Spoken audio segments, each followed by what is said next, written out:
Terminator. Rise from Ashes. Based on James Cameron characters.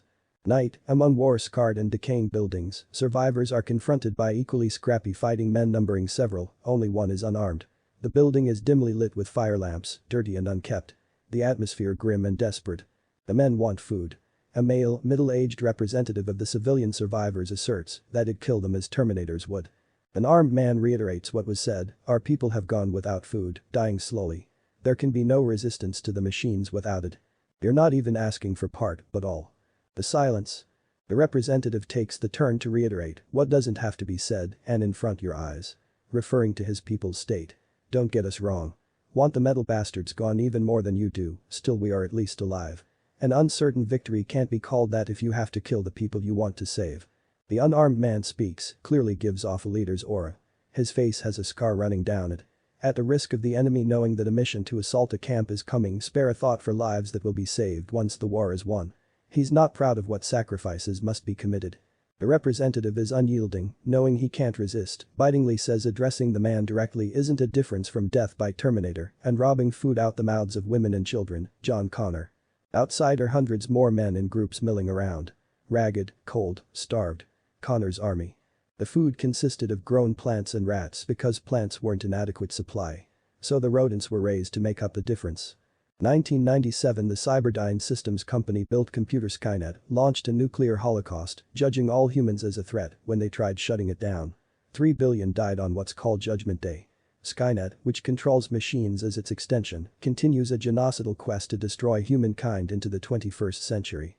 John Connor leads a resistance. They're advancing. Advancing amongst bones of those who will never live to see what they fight for.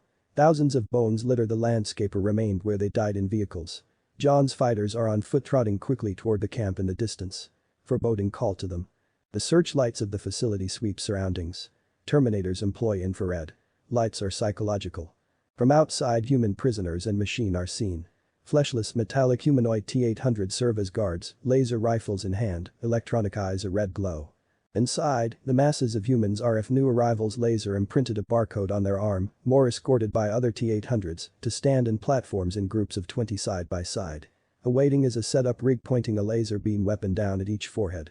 It fires, burning a small hole in moments. The dead fall in turn collected by human workers, loading them in carts.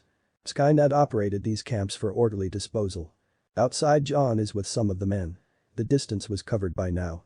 They discuss the camp, which has 2 ginormous HK tanks patrolling outside, and outline in brief the assault plan, with a warning be on lookout for infiltrators 800s, given a biological covering of living tissue. John orders a go. Another group of prisoners are marched to the platform. Camps ran night and day. It's discovered the army are assigned different tasks. One group from a distance opens fire on the tanks. These HKs or hunter-killers are house-sized, they turn and pursue. The prisoners have the lasers pointing at them, however death held its hand. The commotion interrupts proceedings. The 2 tanks pursue the fleeing fighters and when lured away sufficiently, 800s at the towers exchange laser fire with a second group of fighters outside and positioned near the perimeter. The human prisoners are startled and murmur, the other T-800s herd them together.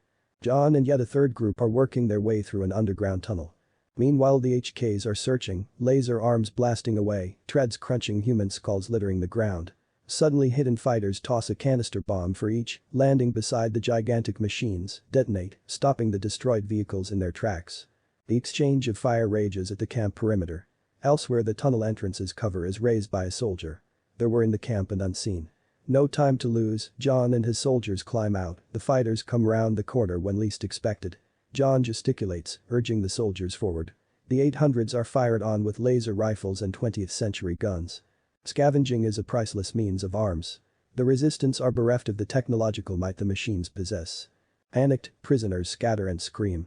The machines watching the prisoners are forced to return laser fire, units manning the towers are caught between attackers from outside and within. A hit 800 falls from one. Classic hammer and anvil. In resounding victory, instruments of genocide lay about as junk. Some prisoners shaken albeit wear hope on their faces. A few prisoners strong enough exchange hugs with liberators. Connor for his part surveyed the scene. The glimpse of their nightmare is related. Prisoner food consisted of the ground up executed. The humans must retreat into shelter before daybreak from the increased danger. Instead of scavenging immediately, an order is given to sort the freed. Families even are fragmented to bewilderment. Standing in front all, my name is John Connor, these fighters gave their all breaking the yoke of the machines. In your mind, must imagine me a resistance leader. I'm not. Not here to give freedom but carry on the fight, so long as there's a spark of resistance. Pain, sacrifice, pragmatism is the only way man sees the light of day. What follows will be harsh. Should history judge me butcher, then such is my fate. Any ill will you carry, place it all on me. But the knot it commences. Men and women of combat age are destined forcefully absorbed to his army, where death can meet them again. A sooner death might come for teens and younger along with old and infirm, abandoned into a world deadly as the camp liberated from. Author's note: Terminator. Dark Fate released days ago. From Part 3 onward did not live up to the legacy. Broad fan consensus wants a future war setting. Exactly where my short lands a reader. And is all I have to say on that. My love for this series will carry on in me. In my top sci-fi of all time, contributed my part for long as generations come. The story idea is several years old, but only bothered to now make a note, heretofore only resided in my mind. My plan originally just encompassed ending where the food is taken, but once I began developing, the camp raid emerged. My John portrayal I suspect is more ruthless than even the creators would envision if part were set in the grim future war. 17 November 2019.